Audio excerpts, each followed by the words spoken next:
আসসালামু আলাইকুম everyone, welcome to another episode of topper stock. আপনাদের সাথে রয়েছি আমি ইফাত নাহিয়ান, বুয়েট সিভিল ডিপার্টমেন্টে লেভেল 2 টার্ম 1-এ আছি।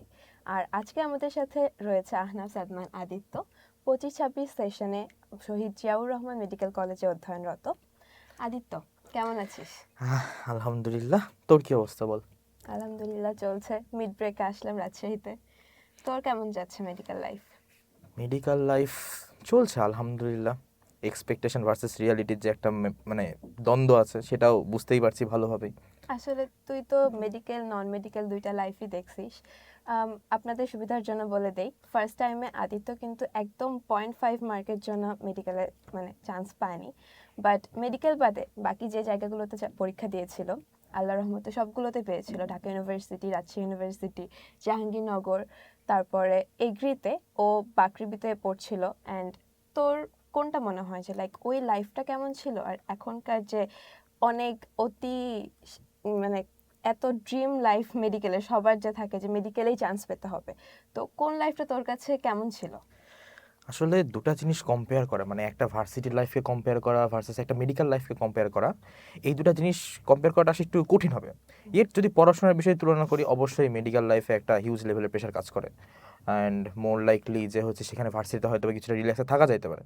কিন্তু টু বি অনেস্ট, যদি এখন ড্রিম মানে যে জিনিসটার জন্য আলটিমেটলি ফার্স্ট টাইমে বাকৃবির মতো একটা জায়গায় পাওয়ার পরও আমার ফেরত আসা, সো অবশ্যই এইটা আমি অবশ্যই আমার নিজের কাছে অনেক বেশি পাওয়া। Medical life is more likely a dream to me. So মানে এই যে কার্ড আইটেম, তারপরে আরো যে জিনিসগুলো থাকে টার্মস, এগুলো সব কিছুর মাঝে ওগুলো বাদ দিয়ে লাইফ, ডেইলি লাইফ কিভাবে তুই স্পেন্ড করিস বা অন্য জায়গাগুলোতে কি ফোকাস করা যায় আসলে, নাকি মেডিকেল লাইফে সারা দিন রাত খালি পড়া ঘুম বাদ দিয়ে সবকিছু এগুলোই রিয়েলিটি? না না, এটা কখনোই রিয়ালিটি না। প্রত্যেকটা ইনস্টিটিউটের মতো মানে লাইক আমরা মেডিকেলের ক্ষেত্রে জিনিসটা কম দেখতে পাই, বাট নট লাইকলি যে হয় না। ভার্সিটিতে যেরকম প্রায় দিনই ফেস্ট, এরকম অনুষ্ঠান টনুষ্ঠান সব কিছু লেগেই থাকে র্যান্ডমলি, বাট মেডিকেলেও হয়। মানে আমাদের মেডিকেলে আমি যাওয়ার পরেই মোটামুটি দুইটা, একটা কালচারাল উইক পেয়েছি, একটা র্যাক ডে পেয়েছি, ডিবেট ফেস্ট হয়েছে। মানে মোর লাইকলি তুমি যদি কোথাও মানে আপনি যদি কোথাও ইনভলভমেন্ট থাকতে চান র্যাদার দেন পড়াশোনা, অবশ্যই এটার জন্য অনেক বেশি স্কোপ রয়েছে, বাট ওই তো চাপটা বেশি মানে সবসময় থাকে। It's totally up to you যে হ্যাঁ। কোন লাইফটা তুই চুজ করবি, সবকিছু ব্যালেন্স করবি নাকি জাস্ট একদিকে যাবি। আচ্ছা, ফার্স্ট টাইমে মানে এত অল্প মার্কের জন্য যে চলে গেল, তারপরে তুই বাকৃবিতে ভর্তি হলি, ওইখানে ক্লাস করলি, সবকিছু শেষ করলি, ওইটার সাথে সাথে তুই সেকেন্ড টাইমের জন্য যে প্রিপারেশনগুলো নিচ্ছিলি, ওই টাইমটা কেমন ছিল আর কি আসলে? ওই টাইমটা বলতে গেলে আসলে ওটা one of the learning periods of my life. মানে মানে মোস্ট ইম্পর্টেন্ট জিনিসগুলো আমি লাইফে হয়তো ওখান থেকেই শিখছি। যেমন হচ্ছে ওই টাইমে যখন আমি ছিলাম ওখানে হচ্ছে বাকৃবির পড়াশোনা, অবশ্যই বাকৃবিতে আমাদের ফিল্ড লেভেলের ওয়ার্ক ছিল অনেক বেশি। তারপর হচ্ছে সেখান থেকে শুরু করে আমার মেডিকেলের পড়াশোনাও ছিল, সাবজেক্ট বেসিসে পড়াশোনা। তারপর আমি হচ্ছে ওখানে ছিলামও, সো ময়মনসিংহে আমি থাকতাম, সো আমার ওই বাসা থেকে দূরে গিয়ে লাইফ সেট হওয়ার একটা বিষয় আছে, সেই বিষয়টা একটা লার্নিং। প্লাস ওর সাথে সাথে মেডিকেল রিলেটেড যে ধরনের পড়াশোনাগুলো মেডিকেলের জন্য, যেমন আমি ওখানে কোন একটা কোচিংয়ে থেকে কীভাবে পড়াশোনা করব। হ্যাঁ। ইভেন এখানে হচ্ছে আমি হচ্ছে শুভ ভাইয়ের কাছে বায়োলজি পড়তাম, ভাইয়ের সাথে আমার অনলাইনে একটা কানেকশন ছিল, যে অনলাইনে এখানে কী কী পরীক্ষা নিরীক্ষা না হচ্ছে সেই কোশ্চেনগুলো আমি অনলাইনে সাপ্লাই নিতাম ভাইয়ের কাছ থেকে। সেই জিনিসগুলো আমাকে ওখানে প্র্যাকটিস করার একটা বিষয় ছিল। আলটিমেটলি দুটাকে কোনো না কোনোভাবে কভার আপ করা যায় তো এভাবে কন্টিনিউয়াসলি করতে থাকলে। আচ্ছা, তো এই বছরের অ্যাডমিশনে তো মনে কর কোশ্চেন প্যাটার্নগুলো একটু ডিফারেন্ট ছিল, মানে হুম। আমাদের সময় 24-25-এ যেরকম ছিল আমরা জানি। তো এবছর তো বায়োলজি, কেমিস্ট্রি, ফিজিক্স, তারপর হচ্ছে জিকে, ইংলিশের সাথে মানবিক ওই জিনিসটা অ্যাড হয়েছে। সো ওইটা কীরকমভাবে ইম্প্যাক্ট পড়েছিল যে তুই সেকেন্ড টাইমে দিচ্ছিস? একটা তো তোর ড্রব্যাকস ছিল, পয়েন্ট কাটা যাওয়ার অর সামথিং। তো ওইটার সাথে সাথে তোর নতুন এই সেট আপের সাথে মিলায় নেওয়া বা মানসিক প্রস্তুতিটা কিভাবে নিয়েছিলি যে ইউ ক্যান ম্যানেজ দ্যাট? আচ্ছা, এখানে একটা বিষয় বলতেই হয় যে মানে এরকম একটা মাইন্ডসেট আমার লাস্টের দিকে হয়ে গেছিল। এটা কতটা ইফেক্টিভ সবার জন্য অবশ্যই ইফেক্টিভ না। হুম। যে হচ্ছে ধর হচ্ছে বায়োলজি, ফিজিক্স, কেমিস্ট্রি এই ৩টা হচ্ছে কোর সাবজেক্ট। এই ৩টা সাবজেক্টের যদি তোর প্রিপারেশনটা আল্লাহর রহমতে ভালো হয় হুম। এবং এই জিনিসটা যদি কন্টিনিউ করতে পারিস আর ইংলিশটা যদি একটু প্র্যাকটিস থাকে, মানে আমার মাইন্ডসেটটা এরকম হয়ে গেছিলো যে ওই ৫ নাম্বারের জন্য যে মানবিক গুণাবলী যে ৫ হুম। নাম্বার, সেইটা আমার অ্যাডমিশনে চান্স আটকাতে পারবে না হুম। যদি আমি এই ৩টা ভালোভাবে, এই ৫টা ভালোভাবে করতে পারি। It's a huge thing. মানে হচ্ছে এই টাইপের জিনিসগুলো মানে সেকেন্ড টাইমারদের ক্ষেত্রে মেন যে জিনিসটা হচ্ছে কনসিস্টেন্সি ধরে রাখা। ধর পড়া সেম জিনিসই আমি ২ বার পড়ছি, হুম। অবশ্যই মোটামুটি ভালো লেভেলের একটা রিভিশন হয় অ্যান্ড টাইমও থাকে। বাট মেন জিনিসটা হচ্ছে ধরে রাখার জন্য, যে হচ্ছে from very beginning to the very last, ওই যে পিরিয়ডটায় আমি ধাক্কা খেয়েছি, সেই পিরিয়ড থেকে শুরু করে পরবর্তীতে যে কামব্যাক দেওয়ার জন্য যে টাইমটা, এই টাইমটার মধ্যে যে ধরে রাখা, এই জিনিসটাই সবচেয়ে ইম্পর্টেন্ট। সো আসলে সেকেন্ড টাইমে ওই মেন্টাল স্ট্রেংথটাকে একদম লাস্ট পর্যন্ত নিয়ে যাওয়াটা অনেক বেশি মানে ইম্পর্টেন্ট। কারণ আই ফিল বাইরের মানুষজন তোকে কোনো ছাড় দেয় না যে তুমি তো মেডিকেলে চান্স পাও নাই, এত পড়েছো হ্যান ত্যান। তো ওই ফেজটাতে মনে হয় আসলে রিয়েল লাইফ ফ্রেন্ড কারা বা তুই কাদের উপরে বিপদের সময়তে ভরসা রাখতে পারবি, তো ওগুলো হয়তো চেনা যায়। সো তোর এরকম কোনো ঘটনা আছে যেখানে হচ্ছে হয়তো বা তুই মনে করেছিলি যে তারা তোর অনেক ভালো ফ্রেন্ড বাট ধাক্কাগুলো খেয়েছিস তাদের কাছ থেকে, অ্যান্ড ওই রকম কিছু যদি শেয়ার করতে চাস? এটা এটা অবশ্যই আছে, মানে এইটা লাইফে থাকাটা খুবই ইম্পর্ট্যান্ট আমি মনে করি। কারণ হচ্ছে কেউ যদি ধাক্কা না খায় বা কেউ যদি কোথাও হোঁচট না খায়, সে আলটিমেটলি লাইফের জিনিসগুলো বুঝতে পারে না। আমি যদি সেকেন্ড টাইমের যেই হোঁচটটা না খাইতাম, আমি আলটিমেটলি লাইফে যে ঘুরে দাঁড়ানো সম্ভব, মানুষের ফেস অফ করা সম্ভব পরবর্তীতে এসেও, এই জিনিসগুলো যদি না বুঝতে পারতাম ফার্স্ট টাইমে হোঁচট না খেলে, তাহলে কখনোই পসিবল হতো না। ইভেন যে কনফিডেন্সটা আমার এখন বিল্ড হয়েছে আল্লাহর রহমতে, যে পর্যন্ত আমি পড়াশোনাটা কন্টিনিউ করছি, এই কনফিডেন্সটাও আমার ওই সেকেন্ড টাইম প্রিপারেশন থেকে, যে সেকেন্ড টাইমেও চান্স পাওয়া পসিবল, এভাবেও আশা হয় হতে পারে। সো এভাবেই কনফিডেন্সটা বিল্ড আপ হয়েছে। আচ্ছা, আমরা একটু একাডেমিকের দিকে যাই। যে ফার্স্টে বায়োলজি থেকে শুরু করি। তুই বায়োলজিতে কি কি টাইপের বইগুলো পড়তি, মানে ফার্স্ট টাইমের সময়তে যেই বইগুলো পড়েছিস, সেকেন্ড টাইমেও হচ্ছে নতুন কিছু অ্যাড করেছিলি কিনা, বা ওগুলোর জন্য কিভাবে কোশ্চেন প্যাটার্নগুলো অ্যানালাইজ করতি, অর মানে অ্যাজ ওভারঅল সব কিছু আর কি কি কি করেছিলি বায়োলজি নিয়ে? মানে মেডিকেল রিলেটেড পড়াশোনা সবার একটা কনসেপ্ট আছে, বায়োলজিতে কোর বেস থাকা লাগে। অবশ্যই এটা কোর বেস থাকা লাগে মানছি, কিন্তু মানে বায়োলজিতে এরকম একটা যদি কোর বেস থাকে, নট লাইকলি শুধুমাত্র যেটা মেডিকেলের জন্য হেল্পফুল তা না। আমার ফার্স্ট টাইমে যে ভার্সিটির এক্সামগুলো হয়েছিল, সেই ভার্সিটির এক্সামগুলো প্রত্যেকটা সাবজেক্টের ক্ষেত্রে বা প্রত্যেকটা ভার্সিটির ক্ষেত্রেই এই বায়োলজিটা অনেক বেশি হেল্প করছে আমাকে। সো আমার ওই মানে ভার্সিটিতে সাবজেক্টগুলো ওই রিলেটেড, বায়োলজি রিলেটেডই ছিল। তো বায়োলজির ক্ষেত্রে মেইন বই যেটা আমাদের, মেইন বই মানে হচ্ছে হাসান হাসান স্যার। স্যারের বই আর আজমল স্যারের বই, এই দুটাকে আমি কোর ধরে পড়াশোনা করতাম। আমার পড়াশোনা সবসময় থাকতো হচ্ছে বই কেন্দ্রিক, আচ্ছা। বই সেন্টার, মানে বই আপডেট হলে সেইটা আপডেট করা। এখন এই আপডেটটা আমি অন্য কোনো সোর্স থেকে নিতে পারি বা অন্য কোনো জায়গা থেকে নিতে পারি, বাট আমার সবসময় সেন্টারে ছিল হচ্ছে আমি বই। বইটা পড়বো এভাবে। আর এক্সট্রা ইনফরমেশন বা এক্সট্রা রাইটারের বই যে জিনিসগুলো বলা হয়, দরকার আছে, মানে একটা লেভেলে প্রিপারেশন নিতে নিতে মানুষের এরকম হয়ে যায় যে বইয়ের জিনিসগুলো প্রায় মোটামুটি সবগুলো কভারেজে চলে এসছে। তখন মানুষজন আরেকটু কনফিডেন্সের জন্য বাইরের কোচিংগুলোতে, বাইরের জায়গাগুলোতে যেন পরীক্ষায় ভালো নাম্বার আসে, হুম। এইটার জন্য হচ্ছে কিছু বাইরের এক্সট্রা ইনফরমেশন পড়তে হয়। এটা নট লাইকলি যে একেবারে হচ্ছে ওয়েস্ট যায়, যেমন আমার মেডিকেল সেশনে বাইরে থেকে বই থেকে প্রশ্ন এসেছিল। সো অবশ্যই এটা ইম্পর্টেন্স আছে।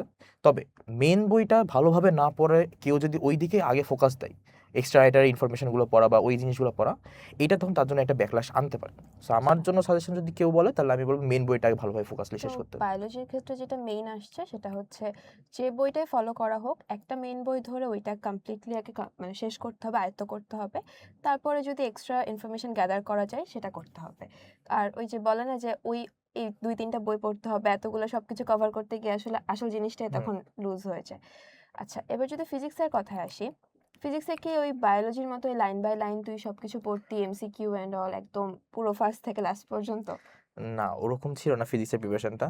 অ্যাকচুয়ালি মেডিকেলের ক্ষেত্রে হচ্ছে ফিজিক্স একটা সেভিয়ার সাবজেক্ট। হুম। মানে মেডিকেলের ফিজিক্সটা কম্পারেটিভলি কেমিস্ট্রি, বায়োলজি বা অন্যান্য সাবজেক্টের তুলনায় ইজি আসে।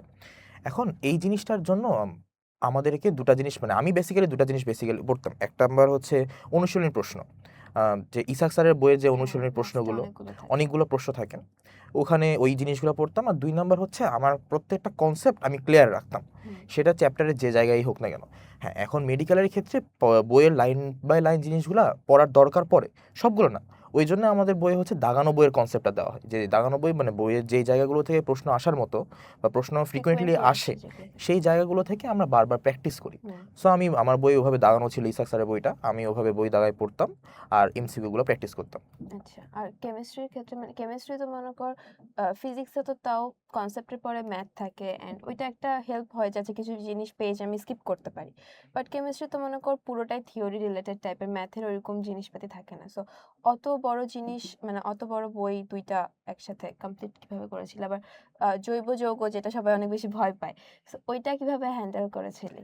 তো ওইভাবে যদি বলতে হয় তাহলে কেমিস্ট্রির জন্য হচ্ছে ফিজিক্সের ফর্মেটটা আমি ফলো করতাম, মানে ফিজিক্সের জন্য যেভাবে আমি বই দাগায় দাগায় পড়তাম হুম, কেমিস্ট্রিতেও দাগাই পড়তাম, বাট কেমিস্ট্রির ক্ষেত্রে মানে কেমিস্ট্রি জিনিসটা হচ্ছে বোধ মুখস্থ প্লাস বোঝার একটা জিনিস। হ্যাঁ, এক্স্যাক্টলি। মানে এইখানে দরকার পড়ে হচ্ছে তোর ম্যাথ করারও দরকার পড়ে, অবশ্যই বহুত ধরনের ম্যাথ আছে, প্লাস এখানে বহুত কনসেপ্ট মুখস্থও করতে হয়, অনেক কনসেপ্ট বুঝতেও হয়। হুম, সো আলটিমেটলি তিনটা কম্বাইন্ড করে সবচেয়ে ভালো হচ্ছে বা কেমিস্ট্রির জন্য আমি যে জিনিসটা করতাম ওই যে হাজারি নাগ স্যারের বইয়ের পিছনে যে এমসিকিউগুলো ছিল হুম, হুম, এটা একটা, প্লাস হচ্ছে এইটা করলে মোটামুটি হয়ে যায়, প্লাস হচ্ছে বইয়ের মধ্যে হচ্ছে প্র্যাকটিস এমসিকিউ কিছু পার্ট থাকে সেগুলো।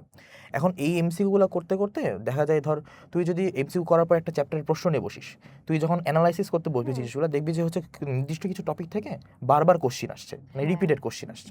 তো রিপিটেড কোশ্চিনগুলোর যে কনসেপ্ট বা যে মুখস্থের জিনিসগুলো সেগুলো সবসময় আগে মুখস্থ করে রাখতে হয়, যে এগুলো থেকে যেহেতু রিপিটেড আসছে তাহলে আসতে পারে ফার্দার। হ্যাঁ। সো এই ধরনের একটা কনসেপ্ট আমি ইউজ করতাম, যে যে জিনিসগুলো রিপিটেডলি বারবার আসছে সেই জিনিসগুলো মুখস্থ করা, যেগুলো থেকে ফ্রিকোয়েন্টলি কোশ্চিন কম আসে সেগুলো জাস্ট পড়ে যাওয়া, জেনে যাওয়া এরকম। কেমিস্ট্রির ক্ষেত্রে আমার কাছে মনে হয় একটা ট্রিক্স, সেটা হচ্ছে কেমিস্ট্রিতে যেহেতু অনেক কিছু এক্সেপশনাল জিনিস থাকে, সো এক্সেপশনাল জিনিসগুলো মানুষ মনে করে যে ওগুলো হয়তো বা একটু বাদ দেয় বা কিছু, বাট ওইখান থেকেই কিন্তু ঘুরায় হুম, পেঁচায় কোশ্চেনগুলো হ্যাঁ। আসে।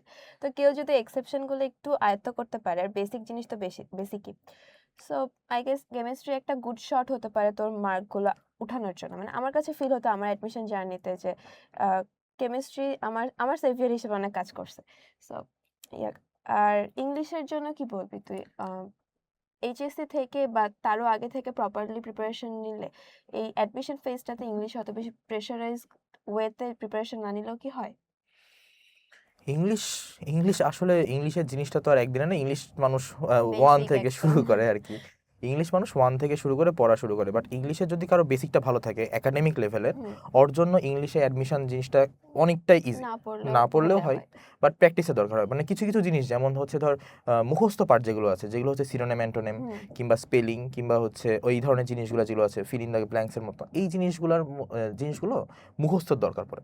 সো এই জিনিসগুলো অ্যাডমিশনের টাইমে যতটুকু পসিবল আর কি বিভিন্ন সোর্স থেকে পড়ে পড়ে মুখস্থ করতে হয়, এই জিনিসটা আসছে। আর হচ্ছে গ্রামাটিক্যাল রুলস যেগুলো আছে সেগুলো হচ্ছে প্র্যাকটিস। এখন একটা বাস্তব কথা বলি যে হচ্ছে ইংলিশ মোস্ট লাইকলি মানে সবসময় যেটা হয় যেটা শুনতে ভালো লাগে সেটা অ্যান্সার। অনেক ক্ষেত্রে এই জিনিসটা কাজ করে, বাট সবসময় এই জিনিসটা খাটানো যায় না। না। অনেক সময় মনে হয় যে হচ্ছে যেটা শুনতে মনে হচ্ছে ওটাই দাগাই দিই, বাট আলটিমেটলি অ্যান্সারটা হয় না ওরকম। সো এই ধরনের কনসেপ্টের জন্য হচ্ছে প্র্যাকটিস দরকার পড়ে। প্র্যাকটিস করতে করতে এক সময় বোঝা যায় প্র্যাকটিস ম্যাক্সিমাম পারফেক্ট কেন বলা হয়। আলটিমেটলি যদি দেখা যায় যে প্র্যাকটিস করছি আমি ভালোভাবে, প্রত্যেকটা কোশ্চিন সলভ করছি, টপিক বেসিসে আগাচ্ছি, তাহলে দেখা যাবে যে ইংলিশও খুব একটা কঠিন না, ইংলিশও সুন্দর মতো কোপ আপ আসলে করে যাওয়া যায়। একাডেমিক ক্ষেত্রে তো ইংলিশে অনেকেই গুরুত্ব দেয় না, বাট এটার যে ইম্পর্টেন্স এটা এই হায়ার লেভেলে এসে আরো বেশি হয়, কারণ সবকিছুতে ইংলিশ সে আমাদেরকে পড়তে হচ্ছে। অ্যান্ড অলসো একাডেমিকে যদি কোনো এমসিকিউ টাইপের ওগুলো ভুলও যেত, আমাদের তো নেগেটিভ মার্কিং থাকে না, বাট অ্যাডমিশনের জন্য এটা অনেক বেশি ক্রুশিয়াল যে আমার ইনস্টিংক্ট যেটা বলছে ওটা দাগাই দিলাম, বাট ওটা যদি ভুল হয় you are gone. So Aditya যেটা বললো যে প্র্যাকটিস অনেক বেশি করতে হবে, তো অবভিয়াসলি এটা ঠিক। আর জিকে বা মানবিক গুণাবলী ওগুলো কি, মানে জিকে তো আমার কাছে অনেক ভয়ের লাগতো আসলে, এতগুলো ইনফরমেশন, এত বছর বছর চেঞ্জ হচ্ছে, আপডেট হচ্ছে। সো কিভাবে তুই এতগুলো ট্যাকেল করছিস? জিকের বিষয়টা, জিকে কিছু ফিক্সড জিনিস থাকে, যেমন হচ্ছে যদি কেউ বাংলাদেশের নদ নদী নিয়ে পড়াশোনা করে হুম, এটা বাংলাদেশে ফিক্সড। আর এইরকম জিনিস বা হচ্ছে যেমন আবার কেউ যদি ধর বাংলাদেশের গণতন্ত্র নিয়ে পড়াশোনা করে, গণতন্ত্র জিনিসটা কিন্তু চেঞ্জ হয় প্রত্যেক বছর, সরকার হ্যাঁ, ব্যবস্থা কিংবা থেকে শুরু করে এই জিনিসগুলো। সো যেই জিনিসগুলো আমাদের জন্য ফিক্সড নৃতত্ত্ব থেকে শুরু করে সেই জিনিসগুলো আগে থেকে কভার আপ করে রাখতে হয়। আচ্ছা, নট লাইকলি যে হচ্ছে মানে জিকে একে 100% ফোকাস দিয়েই পড়তে হবে। আগে থেকে কভার আপ বলতে মানে অ্যাডমিশনের আগের যে ফেজটা মানে এইচএসসি থেকে যে পড়ার বিষয়টা, হুম, সেইটাতে আমি যদিও পার্সোনালি কখনো এই কাজটা করিনি, বাট অনেকেই করে এবং আমি অনেকে দেখছি অনেকে ভালো করে এই কাজটা করে, যে হচ্ছে মানে আগে আহ, থেকে আগে অ্যাডমিশন থেকে, হ্যাঁ, ফেজের আগে থেকে পড়ে। অ্যাডমিশন ফেজের আগে থেকে ওরা হচ্ছে জিকের যে জিনিসগুলো কম্পারেটিভলি সেম থাকে, কখনো চেঞ্জ হুম, হয় না, এই জিনিসগুলো ওরা পড়ে রাখে। অ্যান্ড ফার্দার মোর যে জিনিসটা যে যেগুলো চেঞ্জ হচ্ছে আমাদের যেগুলো রিসেন্ট ইনফরমেশন থাকে সেই ইনফরমেশন তারা অ্যাডমিশনের পিরিয়ডে এসে পড়ে। আচ্ছা, আর এইখানে জিকের বিষয়টা হচ্ছে জিকে যে তোর 100% কমন আসবেই এটা এটা লাকের কোনোদিনই বলা ব্যাপার যায় না। আসলে। তুই যা পড়ে গেছিস ঠিক যেটা বাদ দিয়ে গেছিস সেটা থেকে প্রশ্ন আসতে পারে। আবার কেউ হয়তো 6টা পড়ে গেছে 6টা ওইখান পড়েছে তার থেকে 4টা আসছে। পড়েছে, 4টা কমন চলে গেছে, এরকম হইতে পারে। হুম। সো এইভাবে যদি তাও প্র্যাকটিস, ওই তো একই সেম কথাই বলবো, প্র্যাকটিস মেক্স এ পারফেক্ট। পড়তে পড়তে আলটিমেটলি সবকিছু নিজের মধ্যে একটা কভার আপ চলে আসে। তো তুই তো অ্যাডমিশন জার্নি ফার্স্ট এর টু ওই সময় হচ্ছে মানে সেকেন্ড টাইমে যখন ছিলি বাকৃবির ওইখানেই ছিলি, তোর ওইখানে ক্লাস এক্সাম সব চলছিল। তো তুই যখন চলে আসলি লাস্ট মোমেন্টের কিছুদিন আগে, তো মনে হয় তুই রাজশাহী চলে হ্যাঁ আসছিলি ফুল একদম প্রিপারেশন নেওয়ার জন্য। সো ওই সময়টাতে তুই কি করতি, মানে বাসাতে পড়তি, দুই একটা এক্সাম দিতি, নাকি তুই বেশি বেশি প্র্যাকটিস এক্সাম দুই তিন জায়গাতে দেওয়া, কোনটাকে তুই সাজেস্ট করবি? আচ্ছা, তাহলে এই টাইম বা এই পিরিয়ডটাকে আমি দুটা ভাগে ভাগ করি। মানে আমার যেই কোরেসপন্ডিং ব্যাচ, মানে হচ্ছে আমি হচ্ছে সেকেন্ড টাইমার, তার মানে আমার 24-25 সেশনটা হচ্ছে এইচএসসি ব্যাচ। হুম। আর আমি এখন যে ব্যাচে আছি সেটা হচ্ছে 25। 25-26 ব্যাচ। 25-26 ব্যাচের এইচএসসির আগে পর্যন্ত যে পিরিয়ডটা, সেইটা এক ধরনের প্রিপারেশন ছিল আমার, এবং 25-26 ব্যাচের অ্যাডমিশনের মানে এইচএসসির পরে যে পিরিয়ডটা হুম। সেটা আলাদা ধরনের ছিল। 25-26-এর যে আগের অ্যাডমিশন পিরিয়ড, ওই টাইমে হচ্ছে আমি মোস্ট লাইকলি হচ্ছে আমার যে আগের পড়াগুলো ছিল হুম। সেই জিনিসগুলো আমি বারবার রিভাইসের মধ্যে রাখতাম, এক নাম্বার। এবং দুই নাম্বার যে জিনিস, পড়া মোটামুটি আমার সবই ছিল, এখন বিষয় হচ্ছে সেই জিনিসটা প্র্যাকটিস দরকার। তো আমি একটা কোচিংয়ে ভর্তি থেকে সেই কোচিংয়ের হচ্ছে এক্সাম ব্যাচে থেকে কন্টিনিউয়াসলি পরীক্ষা দিতাম। অ্যান্ড আমি শুভ ভাইয়ের এখানে তো আগেই বললাম যে বায়োলজি নিতাম। ভাইয়া তো ভাইয়া তো আমাদের ব্যাকআপ হিসেবে সবসময় আছেই। ব্যাকআপও না ঠিক, মানে ভাইয়া ভাইয়া সবসময় আমাদের মেইন কনস্ট্যান্ট মেইন আর কি, সব কনস্ট্যান্ট আর কি জায়গায় আমাদের থাকবে। সব জায়গায়। তো ভাইয়ার কাছে যখন আমি মানে সপ্তাহে সপ্তাহে হয়তো বা আসতাম, এসে ভাইয়ের কাছ থেকে কোশ্চিন নিতাম, ভাইয়ের বইগুলো দেখতাম, আর হচ্ছে যদি কোনো কিছু বুঝতে সমস্যা হয় ভাইয়ের কাছে এসে বুঝাই দিতাম। এরকম করে এইচএসসির আগে মোটামুটি একবার বই গোড়াটা আমার কভার হয়েছিল সবগুলোর। এইচএসসির পর থেকে যখন মেইন কোর্সটা শুরু হলো ওদের, তখন আমি ভাইয়ারাও এখানে হচ্ছে মেডিকেল অ্যাডমিশনটা শুরু করলো। হুম। আমি এখানে ভাইয়ার রেগুলার এক্সাম ব্যাচে হচ্ছে এক্সাম দেওয়া শুরু করলাম। এক্সামটা খুবই ইফেক্টিভ ছিল আমার জন্য। আর তারপর আরেকটা কোচিংয়ের সাথে অ্যাড থেকে এক্সাম ব্যাচই কন্টিনিউ করতাম। মানে সেকেন্ড টাইম আচ্ছা, প্রিপারেশনে আমি কখনো ক্লাস করিনি, কারণ তো আমার, সবকিছু কভার হ্যাঁ, হয়েছিল আমার জাস্ট। পার্সোনালি মনে হয়েছে যে না, আমার জন্য ক্লাস জিনিসটা দরকার নেই। এখন কারোর জন্য এই জিনিসটা অবশ্যই দরকার হতে পারে, যার হয়তো বা কনসেপ্ট ক্লিয়ার নাই, হ্যাঁ। সে হয়তো বা ক্লাস অবশ্যই নিতে পারে। It's up to the person, সে কীভাবে জিনিসটা ট্যাকেল করবে। সো এভাবেই। আচ্ছা, তো তোর অ্যাডমিশন জার্নি তো গেল, এখন আসি হচ্ছে ইম্পর্টেন্ট থিং, যেটা আমাদের হচ্ছে এক্সাম হলে গিয়ে, মানে অনেকে অনেক ভালো প্রিপারেশন নিয়ে যায়, বাট ওইখানে গিয়ে নার্ভ কন্ট্রোল করতে পারে না, একটু প্যানিক করে গেলে, লাইক 60 মিনিটস খুবই কম একটা সময়, তুমি যদি একটু এদিক ওদিক হয়ে যায় তোমার মাথা, তুমি ওইটাকে শান্ত করে আবার ফোকাস করতে পারবে না। সো কারো যদি ওইরকম হয়, ও কিভাবে আবার গেমে ব্যাক করবে, বা ফার্স্ট থেকে কি কি মাইন্ড সেট আপ নিয়ে কেউ এক্সাম হলে গেলে, যে প্রশ্নই আসুক হয়তো বা কমন আসে না, বা যে প্যাটার্নে আসবে আশা করেছিল ওইটা আসে না, আনপ্রেডিক্টেবল তো যেগুলো, তো ওইগুলো কিভাবে ম্যানেজ করা যায়, বা কি প্রিপারেশন নিয়ে যাওয়া যায়, ব্যাকআপ হিসেবে কি আইডিয়া মাথায় রাখা যায়, যে সচরাচর যে টাইপের কোশ্চেন আসে প্রতিবার ওইটার বাইরে হয়তো বা খুবই মনে করো দাগানো বইগুলো থেকেই তো নর্মালি আসছে, ওরকম না হয় দাগানোর বাইরে কিছু চলে আসছে, তো ওই সিচুয়েশনগুলোতে কিভাবে কেউ হ্যান্ডেল করতে পারবে? আচ্ছা, এই জিনিসটা হচ্ছে মোস্ট ইম্পর্টেন্ট, কারণ আমি যদি বলি ফার্স্ট টাইমে আমার না হওয়ার ওয়ান অফ দ্য বেস্ট বা one of the core reason হইল আমার নার্ভ কন্ট্রোল ছিল না ফার্স্ট টাইমে এক্সাম হলে গিয়ে। এই জিনিসটা মানে অনেকের হয় না, যেমন হচ্ছে মানে এই জিনিসটা কি, ধর হচ্ছে একটা 60 মিনিট বা 75 মিনিটের একটা পরীক্ষা, হুম।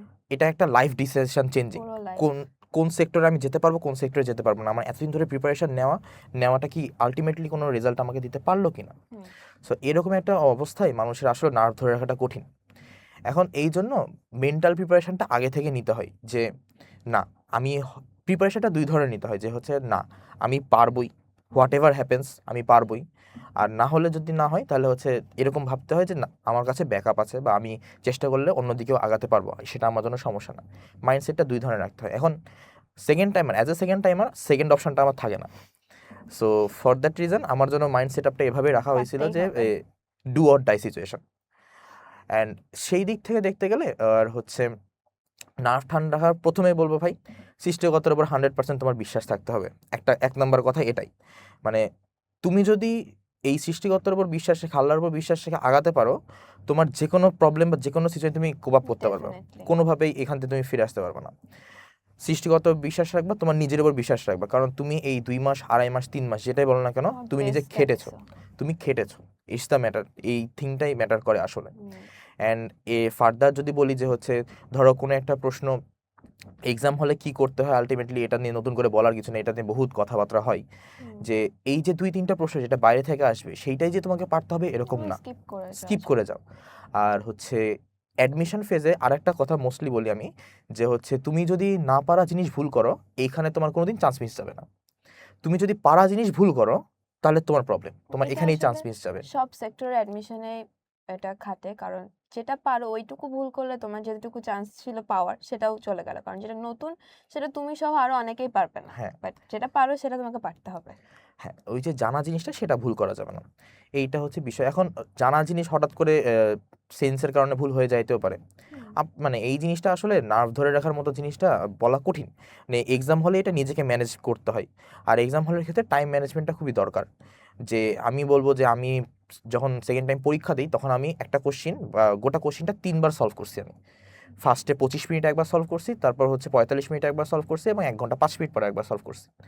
সো এই জিনিসগুলো মাথায় রাখতে হয় যে হ্যাঁ, টাইম ম্যানেজমেন্ট, 25 মিনিটে আমি কোনগুলো দাগাবো, তারপরের হচ্ছে 10 মিনিটের মধ্যে আমি কোনগুলো দাগাবো, আচ্ছা, এবং লাস্টে কোনগুলো দাগাবো। আর রিস্ক ফ্যাক্টর যে জিনিসটা, দাগানো কি দাগানোর বিষয়টা, সেটা অনেকেই বলে আর কি। বাট আমার কাছে কেমন সামহাও মনে হয়েছে যে না, মানে যেই জিনিসটাই তোমার মনে হয় যে 60% 40% চান্স আছে তোমার পারার, তুমি সেই জিনিসটা দাগায় আসো। ইটস মোর লাইকলি যে তুমি একটা জিনিস যদি পারো ওই জায়গায় সামহাও ঠিক হয়ে যায়, 1 মার্ক পেয়ে 1 মার্ক যাচ্ছ। পেয়ে যাচ্ছ, কিন্তু তোমার যদি ওই একটা ভুলও যায় এক্সট্রা 0.25 কাটা যাচ্ছে। মানে তোমার এরকম 4টা ভুলের কারণে একটা তোমার নাম্বার কাটা যাইতে পারে। সো তুমি যদি সেই জায়গায় যেই 4টার মধ্যে 3টা ঠিক করতে পারো বা একটা ঠিক করতে পারো, it's more Win-win win win situation situation একটা। অবশ্যই তোমার জন্য। সো এটা আমার একটা সাজেশন থাকবে। আর যদি বলতে হয় যে হচ্ছে এক্সাম হলে নিজেকে সবসময় ঠান্ডা রাখবা, আশপাশের মানুষজনদের দিকে, মানে তুমি যদি এক্সাম হলের দিকে দেখো তাহলে দেখবি যে হচ্ছে যে আশপাশের মানুষজন যেভাবে টেনশন করে, যে ওদেরকে দেখে ভয়টা আরো থাকে বেশি তাদের মধ্যে, প্যানিকড হয়ে যায়। অবশ্যই তাদের মধ্যে অনেক বেশি প্যানিক কাজ করে। বাট ওই যে ওই টাইমে ঠান্ডা থাকা, নিজেকে যা ইচ্ছা তাই করা, মানে এক্সাম হলটা আমি মনে করি ইটস আ ভ্যাকেন্ট রুম মনে করো। হুম, তুমি ভ্যাকেন্ট রুমে তুমি, তোমার পেপার, তোমার পেন আর তোমার ব্রেন, এই বাদে এটাই। আর কিছু নেই। নিজের মাইন্ডসেট নিয়ে যেতে হবে, বাট ওই এক্সাম হলটা আসলে অনেকটা লাকের উপর ডিপেন্ড করে। যেরকম আদিত্য বললো যে আল্লাহর উপর ভরসা রাখতে হবে, এটা হচ্ছে সবচেয়ে কোর একটা থিম। সেটা তুমি যে ধর্মেরই হও, সেই ধর্মের সৃষ্টিকর্তার উপরে ফুল একদম আত্মসমর্পণ করা লাগবে, যে আমি যেন ঠান্ডা থাকতে পারি। আর আমার মনে হয় লাস্ট যে সময়গুলো, ওগুলো হচ্ছে তোমার আপনজনদের সাথে কাটানো ভালো, যে হ্যাঁ আমি, তারা তোমাকে মেন্টাল একটা আলাদা স্ট্রেংথ দিতে পারে, কারণ তারা জানে তুমি কি পরিমাণ কষ্ট করেছো এই গোলটা অর্জন করার জন্য। সো যখন তারা তোমাকে সাপোর্ট দিবে যে হ্যাঁ তুমি পারবা, সেটা তুমি আল্লাহর উপর ভরসা রাখবা, নিজের উপর রাখবা, সো মাথাটা আসলে ওই সময় তো একটু হলেও ঠান্ডা হয়ে যায়, যে আচ্ছা ঠিক আছে আমি তো চেষ্টা করেছি, বাকিটুকু আল্লাহ দেখবে যে আমি পারছি কি পারছি না। তুমি তোমার 100% দিবা। ওইখানে যদি তুমি বলো যে আচ্ছা আমি তো পড়ছি তারপরেটা আল্লাহ দেখে নিবে, ভাগ্যে থাকলে হবে, হবে না। বাট এটা না, তোমাকে পরীক্ষার একদম লাস্ট সেকেন্ড পর্যন্ত নিজের বেস্টটা দিতে হবে, তারপরে হচ্ছে পারবা কি পারবা না। মানে আমাকে একজন বলতো যে, মানে আমার যে মেন্টর ছিল, উনি বলতেন যে তুমি ভাগ্যের খেলাটা তখন এক্সপেক্ট করতে পারবা যখন তুমি 100% তুমি দিয়ে আসবা, এক্স্যাক্টলি। তারপরে তুমি বলবা যে হ্যাঁ ভাগ্যে নাই তাই হয় নাই।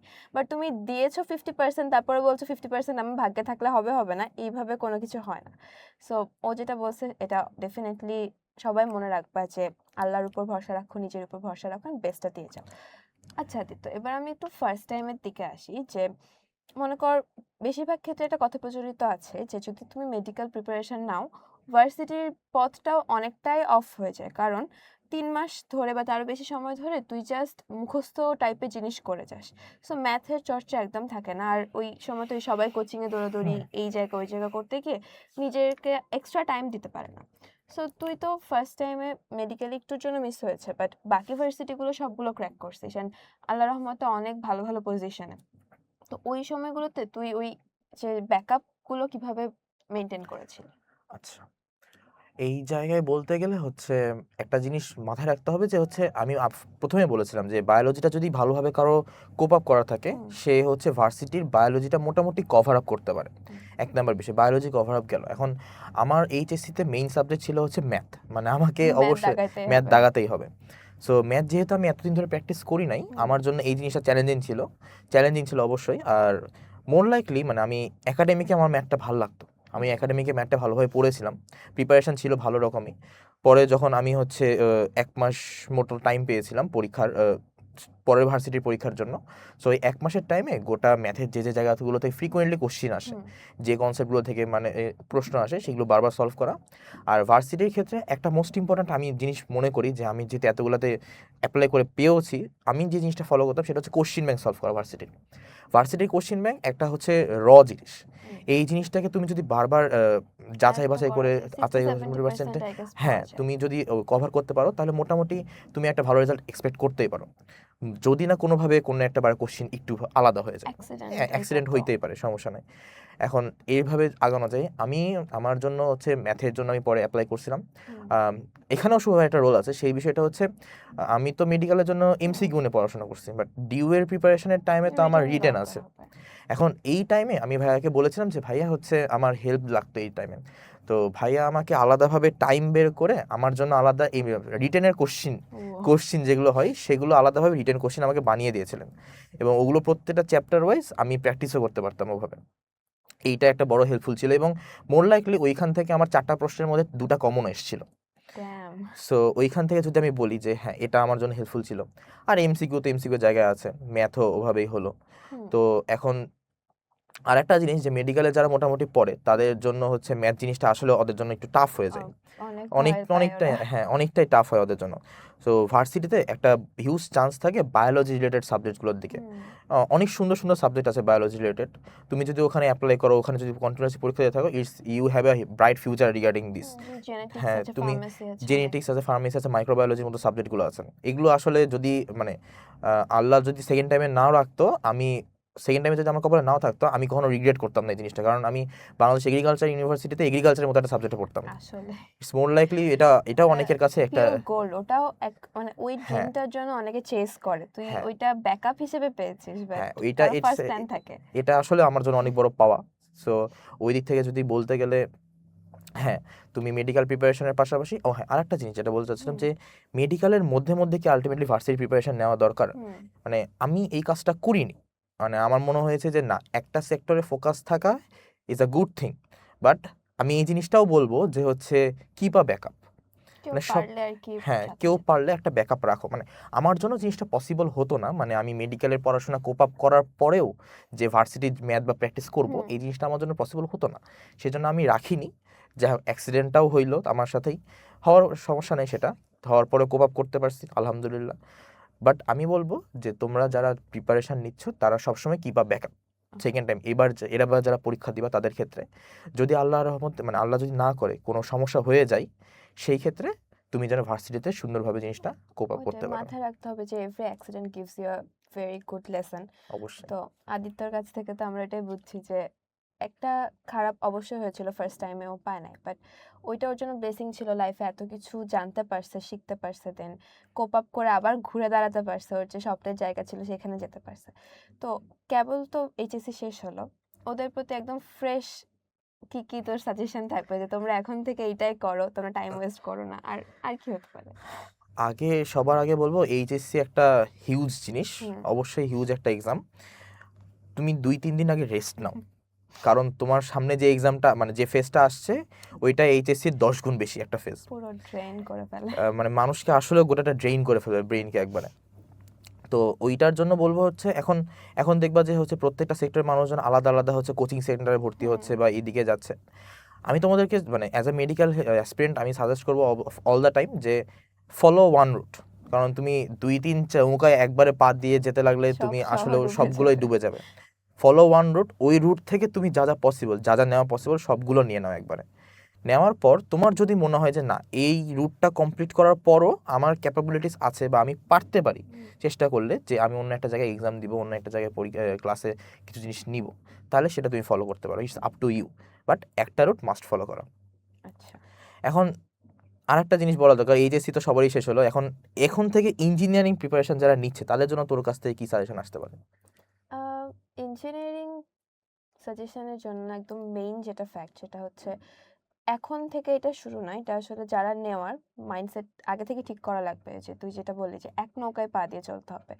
সো বেসিক্যালি এইচএসসির সময় থেকে আমি ট্রাই করতাম যে যেটাই পড়বো কনসেপ্টটা যেন খুবই ভালোভাবে ক্লিয়ার হওয়া থাকে।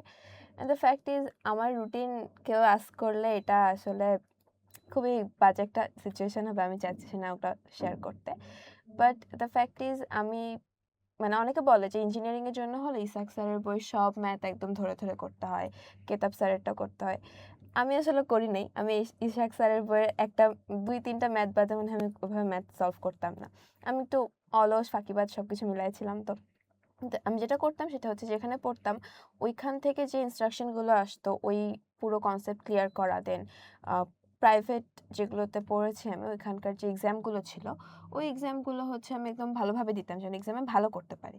তো আমার টার্গেট কখনো ছিল না যে আগে এইচএসসিটা শেষ করি তারপর আমি দেখবো, কারণ ওই 3 মাসে আসলে তোর আহ, পুরো কনসেপ্ট আবার নতুন করে নিয়ে আবার ভালোভাবে তোর এক্সামের জন্য ফোকাস করা এটা সম্ভব না। সো এইচএসসির সময় থেকে তোকে মাইন্ড ওইভাবে রাখতে হতো যে কিভাবে তুই ওই জিনিসগুলো যেন রিভিশন দিতে না হয়। অ্যান্ড যখন এইচএসসি ফেজ আসছে আমার এইচএসসির পরে অ্যাডমিশন ফেজটা, ওই সময় তো আমি কোয়েশ্চেন ব্যাংক সলভে বেশি প্রায়োরিটি দিয়েছিলাম আর কি। আমি একটা কোচিংয়ের সাথেই ছিলাম, 2-3টাতে আমার মানে আমি পারবো না জানতাম, সো আমি একটাতেই থাকতাম। অ্যান্ড ক্লাসও ওইভাবে করতাম না, যদি কোনোটার হয়তো বা মনে হতো কিছু করতে গিয়ে এই কনসেপ্টটা আমি বুঝতে পারছি না, তখন রেকর্ডিং ক্লাস বা কিছু দেখে নিতাম। আর ওই কোশ্চেন ব্যাংক যেটা সেটা আমি বলবো যত বেশি পারা যায় তত বেশি সলভ করা লাগবে। মানে আমার মনে হয় 5-6 বারের বেশি হয়তো বা রিভিশন হয়ে গেছিল, কারণ চ্যাপ্টার ওয়াইজ, সেকশন ওয়াইজ, তারপরে আবার সাবজেক্ট ওয়াইজ, লাস্টে আবার কম্বাইন সবকিছু মিলে সব একদম মানে কোয়েশ্চেন ব্যাংক যেন লাস্টে গিয়ে মনে হয় এই পেজে হচ্ছে ওই ম্যাথটা ছিল। আমার এরকম হতো যে পরীক্ষার সকালে মনে হতো আচ্ছা ওই পেজে তো একটা ম্যাথ ছিল, ওইটা একটু দেখে যাই ওইটা আসতে পারে কিনা। অ্যান্ড আমি জানি না বিশ্বাস করবি কিনা, আমি বুয়েটের পরীক্ষার সকালবেলাতে বের হয়ে যাচ্ছি বাসা থেকে, তো ওই সময় মনে হচ্ছে আচ্ছা ওই ম্যাথটা না একটু কেমন যেন লাগছে, আমি একটু দেখে যাই। তো ওটা মানে কুয়েটের 12-13 সেশনের বা সামথিং এরকম ছিল। তো আমি জাস্ট ওই ম্যাথটা দেখে বাসা থেকে বের হয়ে গেছি। কোশ্চেন পেয়ে আমি দেখি ফার্স্ট ম্যাথটা ওইটা ছিল, জাস্ট ডিজিটটা একটু চেঞ্জ করা। সো প্র্যাকটিস করতে করতে তোমার একটা আলাদাই গাট ফিলিংস চলে আসে যাচ্ছে এই ম্যাথগুলো ইম্পর্টেন্ট কি ইম্পর্টেন্ট না, তো দাগায় রেখে রেখে ওগুলো বারবার প্র্যাকটিস করতে হবে। আর কোচিংয়ের যেখানেই পরীক্ষা দাও সেটাকে অনেকে বলে যে আরে ওখানকার র্যাঙ্ক কোনো ব্যাপার না, হ্যান না তেন না। তো তুমি যদি মাইন্ডসেট নিয়ে নাও যে ওইখানকার র্যাঙ্ক তোমার ম্যাটার করে না, তাহলে তো তুমি আসলে তোমার কাছে তখন মনে হবে যে অ্যাডমিশনের র্যাঙ্কই বা কি ম্যাটার করে। তো যেটাই করছো সেটাই একদম ফুল ফোকাস দিয়ে ভালোভাবে করতে হতো। আমি বলবো না যে একদম ওই র্যাঙ্কগুলোতে টপ 10-এ থাকতে হবে, টপ 100-এ থাকতে হবে, ওইটা আসলে সবগুলো এক্সামে কনসিস্টেন্ট হয় না। তো আমি যেটাই করতাম পরের বার ট্রাই করতাম যেন ওইটার চাইতে একটু বেশি ভালো করা যায় and পিছের দিকে যেন না যায়। তো এরকম করতে হবে অ্যান্ড এক্সাম যত বেশি দেওয়া সম্ভব, কারণ ম্যাথ তো তুমি যত বেশি প্র্যাকটিস করবে তুমি তত সুইফট হবা, ক্যালকুলেটর ছাড়া কাজ করা তুমি তত বেশি শিখবা আর কি, মানে কম টাইমে এফিসিয়েন্সি বাড়বে। তো এগুলোই ছিল আমার আসলে এক্সট্রা ভাবে আমি অনেক বই সলভ করেছি, অনেক কিছু করেছি এরকম ছিল না, বেসিক একদম আহ, কেতাব স্যারের একটা মানে ম্যাথের জন্য শুধু কেতাব স্যারের বইটুকু সলভ করেছি অ্যান্ড বাকি সব কিছুর জন্য কোশ্চেন ব্যাংক ছিল আসলে আমার জন্য। আচ্ছা, তাইলে আর কোনো আর কি যেটাই করো একদম ফোকাস দিয়ে মন থেকে একদম ভালোভাবে চাও অ্যান্ড ওই পথেই যাওয়া লাগবে আসলে এরকম। বাট এটাও না যে তুমি যেটা চাচ্ছ ওইটা যদি না হয় তাহলে দুনিয়া শেষ, ওইটা তোমার ওয়ার্ল্ডের এন্ড না। ওয়ার্ল্ডে আরো অনেক কিছু আছে, হয়তো বা আল্লাহ চাচ্ছে তুমি অন্য একটার দিকে এক্সপ্লোর করো, ওইখানটাতে তুমি আরো ভালো করতে পারবা। সো সামনে এখন যারা এইচএসসি প্রিপারেশন নিবা, আমার তরফ থেকে তোমাদের জন্য সাজেশন হচ্ছে এই টাইমটুকু 3 মাস বা 3.5 মাস 4 মাস যতটুকুই টাইম পাও, টাইম ওয়েস্ট করো না যেন পরে গিয়ে তুমি রিগ্রেট করো যে ইস আমি যদি আর 2 দিন বেশি পড়তাম তাহলে আমি পেরে যেতাম, ওইটা যেন অপশন না থাকে। তুমি তোমার বেস্টটা দিবা, যেটাই হোক। কারো সাজেশন লাগলে তুমি সাজেশন নিবা, তোমার যদি মেন্টালি মনে হয় তুমি ব্রোকেন হয়ে যাচ্ছ, কারণ পরীক্ষা দিতে দিতে একসময় এত বেশি এক্সস্টেড লাগে যে তুমি আর পারছো না, এরকম অনেক উল্টাপাল্টা থটস আসে। সো এরকম হলো তোমার বিশ্বস্ত যদি কেউ থাকে তুমি যার সাথে শেয়ার করতে পারবা, তাদের কাছে যাও, হেল্প সিক এক্স্যাক্টলি। করো। আর কোনো কিছু লাগলে আমাদের এই ভিডিওর কমেন্টে জানাতে পারো, অন্য কিছু যদি হচ্ছে সাজেশন লাগে আমাদের থেকে। তো এটাই মেইন কথা যে তুমি কনসিস্টেন্ট থেকে আগিয়ে যাও, তারপরে যেটা হবে সেটা দেখা যাবে। তোমার ফ্যামিলি মেম্বার্স যেন তোমাকে সাপোর্ট করে এই জিনিসটাও রাখিও, যে অনেকে হচ্ছে অ্যাডমিশনের প্রেশার আমার যেটা মনে হয় খিটখিটা হয়ে যায় আমরা অনেক বেশি, সো বাসার মানুষজনের সাথে অনেক ব্যাড বিহেভ করে ফেলি। তো এটা যেন আমরা একদমই না করি, বাবা মাকে অনেক ভালোভাবে সম্মান করো, ওনাদের সাথে ভালো রাখো, কারণ ওনাদের দোয়া at the end of the day most মানে ইম্পর্টেন্ট। সবচেয়ে বেশি ইম্পর্টেন্ট। ওনাদের মতো এত পিওর দোয়া কেউ করবে না জীবনে তোমার জন্য। সো ওটাই, সবকিছু মাথায় রেখে সামনে আগায় যাও। সবাইকে বেস্ট অফ লাক। তুই কিছু বলবি? আর লাস্টলি যদি বলতে হয় যে হচ্ছে অ্যাডমিশন ফেজ চলছে, তোমরা বিভিন্ন জায়গায় ভর্তি হচ্ছ, সো মাথায় রাখবা যে হচ্ছে তুমি সেই জায়গাটায় চুজ করবা হুম যে জায়গাটায় তুমি আলটিমেটলি সব কিছু পাচ্ছ, হুম। তোমার যে নিডগুলো সেই নিডগুলো তুমি পাচ্ছ, এরকম একটা জায়গা তুমি চুজ করবা। একটু আমার ওয়াইজলি, একটু সবাই বলেছে ওয়াইজলি বলে মানে সব জায়গায় ইয়েস, ভর্তি হওয়া নট যাবে লাইকলি না। দ্যাট। সো এই দিক থেকে বলতে গেলে আমার জন্য আমি আমার প্রিপারেশনে যে হেল্পটুকু দরকার, যে প্রিপারেশন থেকে শুরু করে একাডেমিক থেকে শুরু করে আমি যতটুকু প্রয়োজন ছিল আমার। আমি ক্লাস থেকে শুরু করে বাকি physics, chemistry, biology, English, GK, hmm মানবিক সবগুলো আমি শুভ ভাইয়ের কাছ থেকে পেয়েছি। অ্যান্ড হ্যাঁ, আমাকে ভাইয়ার লেভেল যতটুকু সম্ভব সর্বোচ্চটা ভাই আমাকে দিয়েছে, অ্যান্ড মোস্ট লাইকলি এইটা আমার জন্যই সর্বোচ্চ হয়ে উঠছে। সো তোমাদের যদি কারো ফ্রেন্ড থেকে অবশ্যই আমি বলবো শুভ ভাইয়ের কাছে ভর্তির জন্য। আর অবশ্যই ভাইয়ার আর কাছ থেকে যে লাইক শুধু একাডেমিক না মেন্টালও যে সাপোর্টগুলো পাওয়া যায় ওইটা মানে আমি তো ইঞ্জিনিয়ারিং অ্যাসপিরেন্ট বাট মানে দেখো আমি এখন পর্যন্ত বারবার যতবার যাচ্ছি এটা এসে ভাইয়ার কাছে ফিরে আসি অবশ্যই স্পেশাল কিছু আছে বলেই এই টানে আসছি তো এই পর্যন্তই। তোমাদের অ্যাডমিশন জার্নি সুন্দর হোক, সুন্দর সফল হোক। সেই শেষ করে আমি শেষ করছি। আমি আহনাব সাদমান আদিত্য। আমি ইফাত নাহিয়ান আল্লাহ হাফেজ আল্লাহ হাফেজ।